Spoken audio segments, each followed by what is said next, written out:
નમસ્કાર મિત્રો, જય ભારત, જય હિન્દ. સ્વાગત છે તમારું બધાનું લીડર ટ્રેડિંગ ગુજરાતી યુટ્યુબ ચેનલમાં.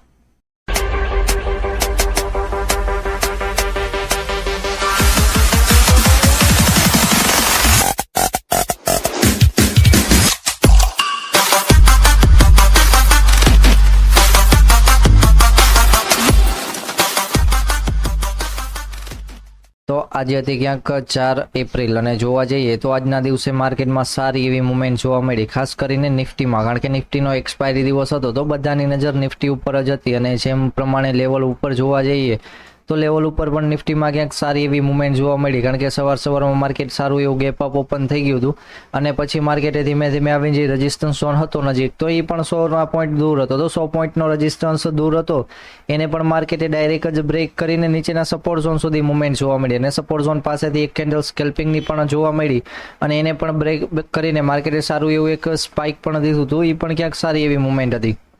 અને જોવા જઈએ તો પછી એક ટ્રેન્ડ લાઈન લગાવીને જે આપણે લાઈવમાં બેઠા હતા, પછી તો લાઈવ હતા નહીં આગળ, કારણ કે 1 કલાક હતા ત્યાં સુધી માર્કેટે ક્યાંય ટ્રેન્ડ લાઈન બ્રેક નથી કરી અને પછી જો માર્કેટે ટ્રેન્ડ લાઈન બ્રેક કરી તો એના ઉપર સારી 175 પોઈન્ટની મુવમેન્ટ અહીંયા પણ જોવા મળી. તો એ પણ ક્યાંક ઘણી સારી હતી. સેમ જ વસ્તુ કે બેંક નિફ્ટીમાં લેવલ મેન બીજા સેન્ડ કર્યા હતા, કારણ કે જૂના લેવલથી માર્કેટ ઘણું દૂર હતું એટલા માટે અહીંયા લેવલ સેન્ડ કર્યા હતા નવા લેવલ. તો નવા લેવલમાં જોવા જઈએ તો માર્કેટ ત્યારે એક રેન્જ બનાવી હતું, તો રેન્જ હતી આપણી, પણ ડાઉન સાઇડમાં માર્કેટે 2 વાર બ્રેક કરીને ક્યાંય માર્કેટે નાનું સ્કેલ્પિંગ જોવા મળ્યું. પ્લસમાં અપસાઇડ માર્કેટે બ્રેક કરીને સપોર્ટ લઈને થોડીક સારી એવી મુવમેન્ટ 100 પોઈન્ટની ક્યાંક પ્રીમિયમ વધે એવી મુવમેન્ટ પણ એમાં જોવા મળી હતી. તો એ પણ ક્યાંક ઘણું સારું કહેવાય. તો ચલો વાત કરી લઈએ હવે કાલના દિવસ માટે, એટલે કે શુક્રવાર માટે. કાલના દિવસે છે સેન્સેક્સની એક્સપાયરી, તો એના માટે ક્યાંક જે નિફ્ટીમાં પ્લાનિંગ હશે એવું જ ક્યાંક સેન્સેક્સમાં પણ ઉપયોગ થશે, તો એનું પણ જરાક જોઈ લઈએ.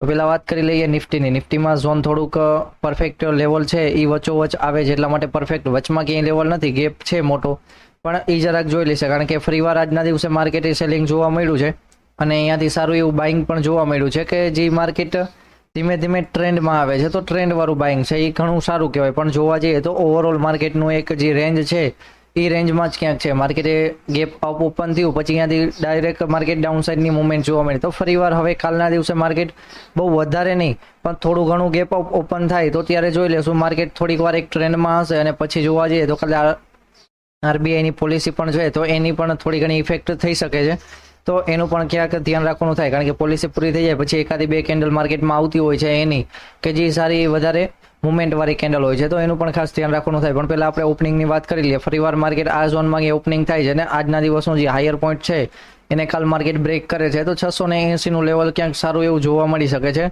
કે જે 600 ઝોન ઉપર જ છે, તો એના ઉપર નીકળે ત્યારે 680નું લેવલ ક્યાંક સારું એવું જોવા મળી શકે. જો માર્કેટ અપ સાઇડ ઓપન નથી થતું ને સાઇડવેઝ જ ઓપન થાય છે, તો ફરીવાર માર્કેટમાં 500નું ઝોન હશે અને 500ના ઝોનની કન્ફર્મેશન લેવા માટે 520નું લેવલ હશે અને એના નીચે જોવા જઈએ તો 480નું લેવલ. તો માર્કેટ 480 નીચે વધારે નીકળશે તો પછી 460નું ઝોન જોવા મળશે અને એ ઝોન ક્યાંક સારો એવો સપોર્ટ તરીકે પણ છે. તો એનું પણ એક ધ્યાન રાખવાનું કે સપોર્ટ ઝોન પાસે આવે છે ત્યારે નાનકડું કંઈક સ્કેલ્પિંગ, પણ જો સપોર્ટ ઝોન પણ બ્રેક થાય છે તો ડાયરેક્ટ 380નું ઝોન છે એ પણ ઝડપથી જોવા મળી શકે, તો એનું પણ એક ધ્યાન રાખવાનું થાય. અને ફરીવાર માર્કેટ અહીંયા ઓપન નથી થતું અથવા ક્યાંક થોડુંક ડાઉન ઓપન થાય છે સપોર્ટ ઝોન પાસે, તો 500ના ઝોન પાસે ક્યાંય એટલે કે 460ના ઝોન પાસે ઓપન થાય તો ફરીવાર માર્કેટ એકવાર ટ્રાય કરશે કે 540ના ઝોન પાસે જવાની, તો પણ અહીંયા એક સારી એવી એક બાઇંગની પ્લાનિંગ કરી શકાય. નાનો એવો સ્ટોપ લોસ રાખીને સપોર્ટ ઝોન પાસે આવે ત્યારે એક બાઇંગનો પ્લાન કરી શકાય સારો એવો.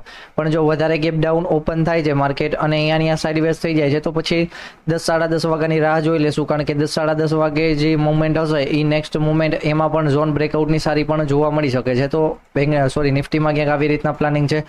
વાત કરી લઈએ બેંક નિફ્ટીની. બેંક નિફ્ટીમાં એક ટ્રેન્ડ લાઇન લીધી છે, જે મેં સ્ક્રીનશોટ નાખ્યો છે. એમાં એક છે એ ટ્રેન્ડ લાઇન આખી નથી બતાતી પણ એમને બતાવી દઉં કે જે ખાલી 2 દિવસની ટ્રેન્ડ લાઇન છે. 2 દિવસમાં માર્કેટ જોવા જઈએ તો આજના દિવસે પણ એક ટ્રેન્ડ લાઇનમાં હતું અને આ પાછળની ટ્રેન્ડ લાઇન બેસ્ટ એમ છે કારણ કે જે આ ટ્રેન્ડ લાઇન છે એ તો ફેક થાય તો પણ આમાં પણ ક્યાંક ફેક થવાના ચાન્સ ઓછા રહે, એટલા માટે એક ટ્રેન્ડ લાઇન પણ રાખેલી છે. અને માર્કેટનું રેઝિસ્ટન્સ ઝોન છે એ, કારણ કે પાછળ પણ એ જ ઝોનમાંથી રેઝિસ્ટન્સ ઝોન લઈને માર્કેટે સારું એવું ડાઉન સાઇડની મુવમેન્ટ આપી હતી, તો માર્કેટ એ જ ઝોનમાં ક્યાંક છે અને રેઝિસ્ટન્સ ઝોનનો માર્કેટે સારો એવો ઉપયોગ પણ આજના દિવસે જોવા મળ્યો કે અહીંયાથી માર્કેટે સારું એવું સેલિંગ પ્રેશર પણ જોવા મળ્યું. કારણ કે ગેપ અપ હતું તો માર્કેટમાં લેવલ હતા એ ક્યાંક 48,000ના ઝોન સુધી જતા, પછીના લેવલ હતા નહીં, કારણ કે સ્ક્રીનશોટ સેન્ડ કર્યો એમાં વધારે લેવલ દેખાતા નહોતા એટલા માટે.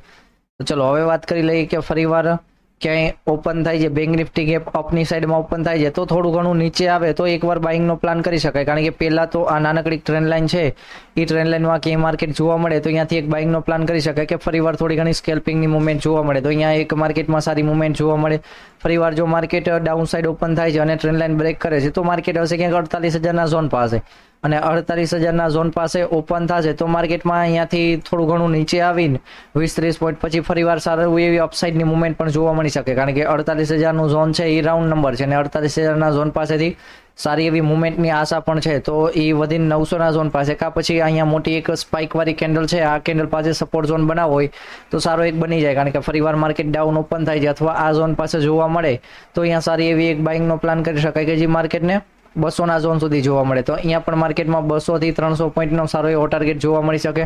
અને જો વધારે ગેપ અપ ઓપન થઈ જાય છે માર્કેટ અને 200ના ઝોન ઉપરને ઉપર હોલ્ડ કરતું હોય તો કાલે આમાં પણ એક થોડીક હજી ન્યૂઝ છે, ન્યૂઝની ઇફેક્ટ થવાની છે આરબીઆઈની પોલિસીની, તો એનું પણ ખાસ ધ્યાન રાખવાનું થાય. કારણ કે ન્યૂઝ પહેલાં ટ્રેડ કરતા હોય તો પણ એસએલ લગાવીને અને ન્યૂઝ પછી પણ ન્યૂઝ ચાલુ હોય ત્યારે પણ એસએલ લગાવીને રાખજો. કારણ કે કાલનું કદાચ લાઈવનું નક્કી નથી, કાલના દિવસે એક ફંક્શનમાં જવાનું છે તો એનું લાઈવ કાલના દિવસે આપણે કદાચ ના પણ હોઈએ તો એનું પણ એસએલ લગાવીને કામ કરજો. કારણ કે વચમાં આવી મોટી સ્પાઇક આવી જાય તો ક્યાંક વધારે લોસ ન થઈ જાય. કારણ કે ડેઈલીનો લોસ ફિક્સ હોય અને અહીંયા સ્ટોપ લોસ આવી જાય તો એ વાંધો નહીં, કારણ કે રેગ્યુલર રૂટીન છે. પણ જો વધારે લોસ પછી ખોટા હોલ્ડિંગ થઈ જાય, કારણ કે અહીંયા વળી કે પુટ લીધું હોય ને માર્કેટ વિરુદ્ધ દિશામાં વયું ગયું તો ખોટો કોલ હોલ્ડ કરીને બેઠા હોય કે કાલ આવશે પરમદી આવશે એમ કરતાં ઝીરો કરાવવા એના કરતાં એસએલ જે આવે છે એ લઈ લેવો વધારે બેસ્ટ છે.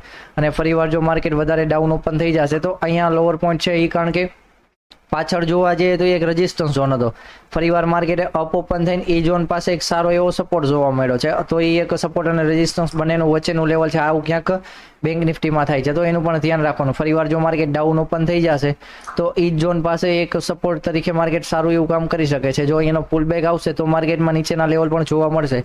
તો આ જે ક્યાંક સેટઅપ છે એ સેટઅપ બેંક નિફ્ટીનું છે તો એનું પણ ખાસ એક ધ્યાન રાખવાનું. તો ચલો, જય ભારત, જૈન મિત્રો, મળીએ કાલના દિવસે લાઈવ વિડીયોમાં અથવા ટુમોરોના વિડીયોમાં.